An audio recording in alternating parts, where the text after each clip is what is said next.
Assalamualaikum dan salam sejahtera. Apologis dan spin doktor Pakatan Harapan dan Barisan Nasional berkata, takkanlah hari ni kahwin, besok nak ada anak. Di England ni dan di banyak negara Eropah ataupun di Amerika, kadang-kadang anak tu dah umur 2 tahun, 3 tahun baru dia orang kahwin tau. So bermaknanya, they get married long after their children has been born. Ini sudah menjadi satu trend baru atau budaya baru. Ada yang tak kahwin langsung pun ada. Anak dah ada dah 2, 3.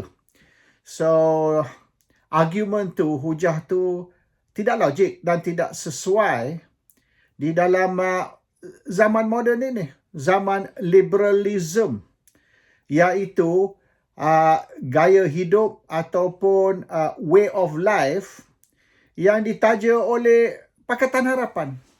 Pakatan Harapan tak terima conservative way of life ataupun Islamic way of life. Mereka menganggap atau melabelkan orang yang pegang kepada conservatism ataupun Muslim fundamentalism, Islamic fundamentalism. Ini orang yang otak dah ketinggalan zaman. Their brain is 1000 years punya thinking. Dan mereka kutuk kalau kita mengamalkan ataupun kita propagate conservatism ataupun fundamentalism, kita dihina dan akan dipanggil Taliban, ekstremis, teroris dan sebagainya. Orang yang percaya kita kahwin dulu dan beranak kemudian adalah Taliban, ekstremis, teroris, pengganas dan sebagainya. Sebab apa? Sebab kita percaya kahwin dulu, beranak kemudian. Di barat tak ada dah. None of that nonsense anymore. Marry first, babies later. Dia banyak babies first dan kadang-kadang bertahun-tahun kemudian barulah mereka berkahwin. So anyhow, itu nak counter argument mereka lah. Bahawasanya takkanlah hari ni kahwin, besok sudah ada anak. That's not valid dalam dunia moden, dunia liberal, di dalam satu era zaman ataupun way of life yang dipropagate oleh Pakatan Harapan. It goes against their own doctrine of liberalism, doctrine of reject Islamic fundamentalism, menentang conservatism yang dianggap sebagai otak ketinggalan zaman. Anyhow, yang penting ni, dia kata, takkanlah hari ni kahwin, besok ada anak. Kita perlu kurang-kurang 9 bulan. Kadang-kadang 10 bulan. Barulah boleh nak beranak. Okey, setuju. Dalam maknanya conservative way of life lah. Tapi Anwar dah jadi Perdana Menteri 9 bulan. Tak lama lagi 10 bulan. Tapi Anwar tak ada masa nak beranak. Oleh kerana dia fokus benda lain, Anwar ni. Dia tak fokus nak ada anak. Dia tak fokus nak beranak. Dia fokus kepada menaja dan menguruskan pesta fitnah. Pasal tu Anwar tak ada masa nak buat anak. Nak buat anak macam mana? Tak pernah ada atas katil. Anwar ni berjalan ke sini, berjalan ke situ, terbang sini, terbang situ. Anwar ke hulu, ke hilir. Buat apa? Anwar mengadakan pesta fitnah. Bukan Anwar menguruskan negara. Anwar tidak takbir negara. Anwar tidak menguruskan ekonomi negara. Dia tak ada masa. Dah 9 bulan, masuk 10 bulan. He has no time to manage the country. He has no time to manage the economy of the country. Anwar's too busy. Dan Anwar too busy ni sebab mengadakan festival fitnah ataupun pesta fitnah. So Anwar has been busy dan dia akan busy selama lagi beberapa bulan sampai tahun depan ni. Anwar tidak akan habis dia punya pesta fitnah. Bukan saja Anwar terbang sini, terbang situ, seluruh Malaysia dan seluruh dunia. Not only in Malaysia, even all over the world. Anwar juga di dalam parlimen, instead of maknanya membentang dia punya plan ekonomi, ya, instead of memberitahu parlimen dan rakyat apa rancangan dia, rancangan Anwar untuk nak mengukuhkan ekonomi, to strengthen the economy, Anwar mengguna parlimen sebagai pentas untuk memfitnah. Dia memfitnah Muhyiddin Yassin, dia memfitnah Ustaz Abdul Hadi Awang, dia memfitnah Tok Guru dan ulama-ulama lain. Dan dia menghina serban dan baju jebah Tok Guru Abdul Hadi. Dia juga mengutuk Menteri Besar Kedah. Kata macam-macam, bukan saja masa ceramah, bukan saja masa dia buat jelajah seluruh Malaysia, tapi dalam parlimen. Dia kata Muhyiddin sakau, curi 600 bilion tau.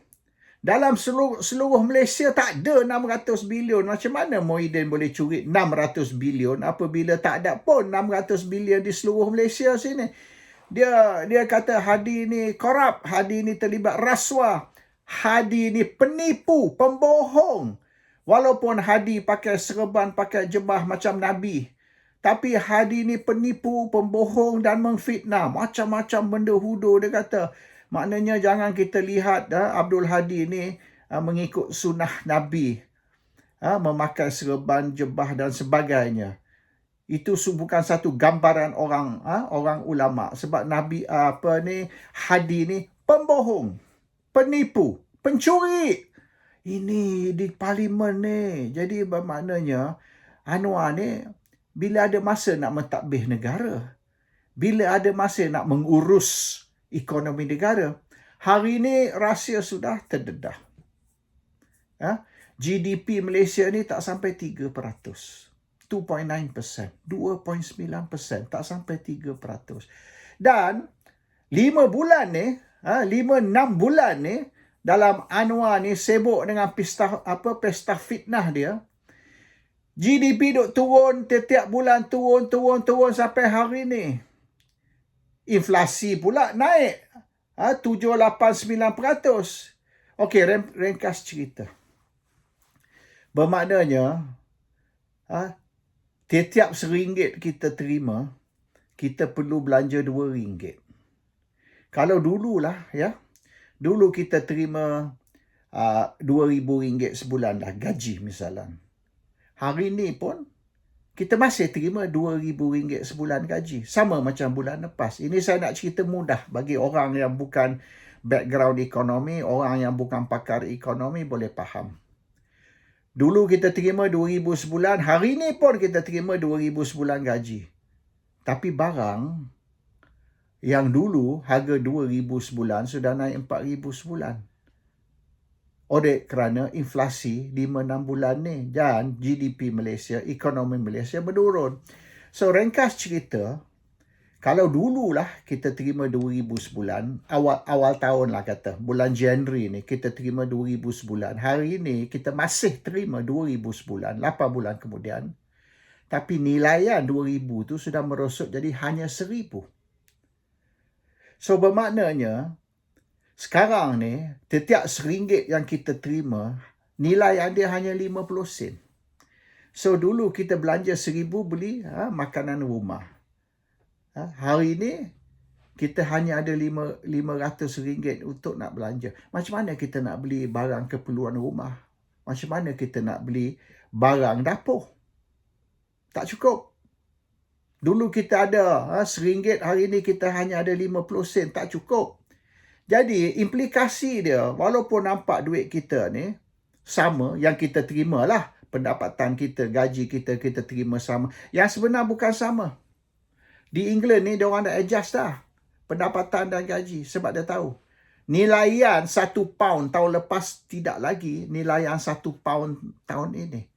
1 pound last year is not anymore worth 1 pound this year. So government adjust balik gaji supaya kita boleh cover inflasi.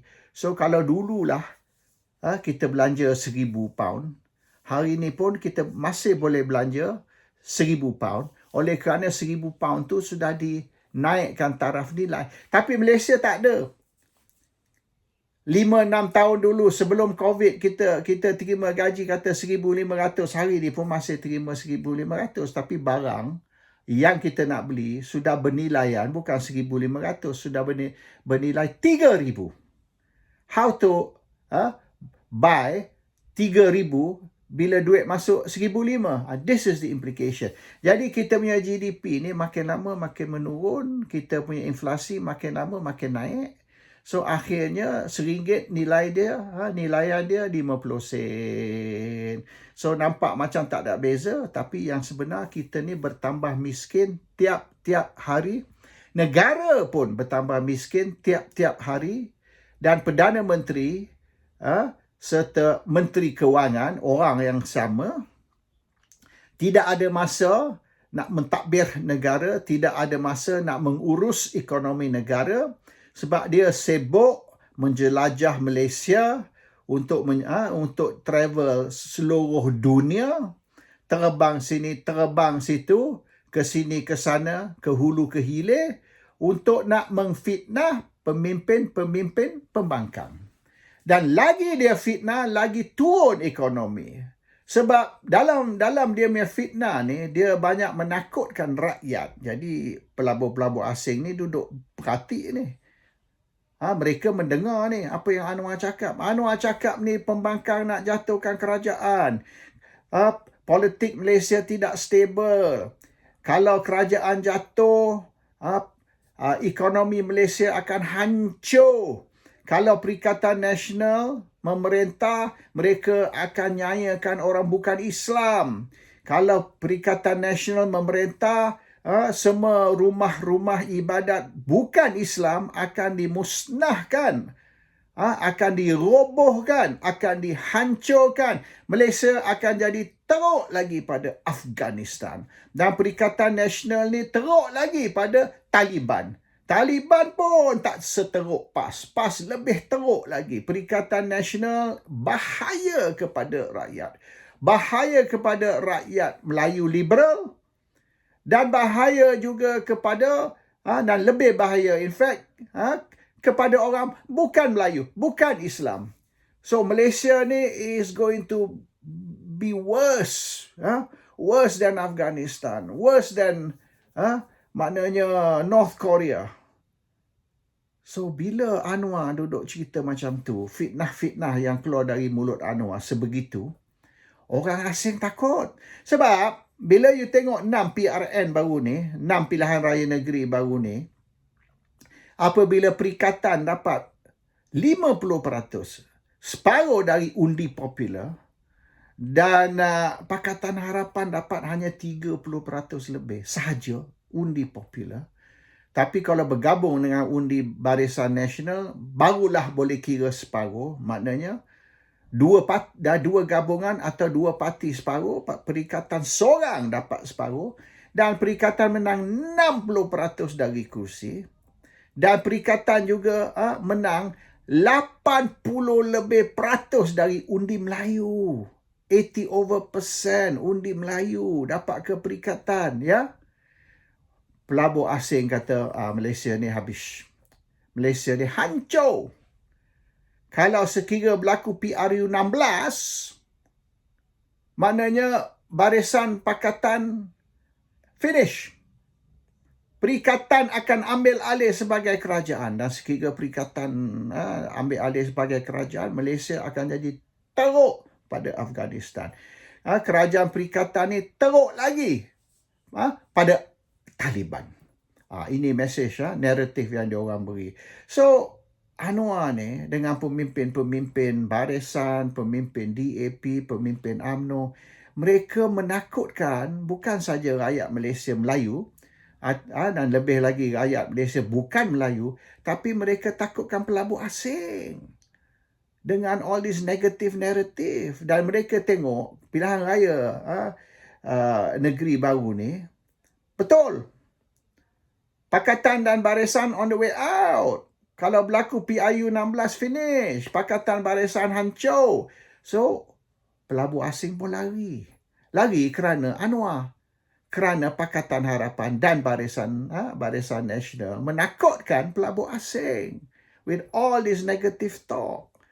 So, this pesta fitnah ni yang dianjur dan dijalankan oleh Anwar bukan saja merosakkan ekonomi Malaysia, kerana Anwar tidak ada masa nak takbir negara dan menguruskan ekonomi Malaysia. He's too busy to manage the country or to manage Malaysia's economy. Dia banyak kerja lain, kerja fitnah di dalam pesta fitnah. Tapi dia juga, he's driving away foreign investors. Maknanya Anwar ni menghalau pelabur asing keluar dari Malaysia dengan cakapan dia macam ni. So Anwar is actually dangerous tau. Bahaya untuk Malaysia. Very, very dangerous. Dia memberi gambaran negatif sangat-sangat kepada Islam. Mereka menakutkan orang Islam dan juga orang bukan Islam, bahawasanya Islam ni satu agama yang bahaya, dengan maknanya memberi gambaran parti Islam ataupun kerajaan Islam akan menzalimi bukan saja orang bukan Melayu, tapi orang Melayu liberal juga akan dizalimi. So Anwar is damaging the country. Anwar is hurting the country. So pesta fitnah Anwar ni has very, very negative implications, negative repercussions on Malaysia. Dan sekarang ni kita sudah nampak selepas Anwar sudah 8 bulan, 9 bulan memerintah, GDP Malaysia ni collapse, ekonomi Malaysia collapse, inflasi naik gila, naik tinggi gila. And sementara tu Anwar is acting like Emperor Nero, the mad emperor of Rome, who fiddled while Rome burnt. Assalamualaikum, salam sejahtera.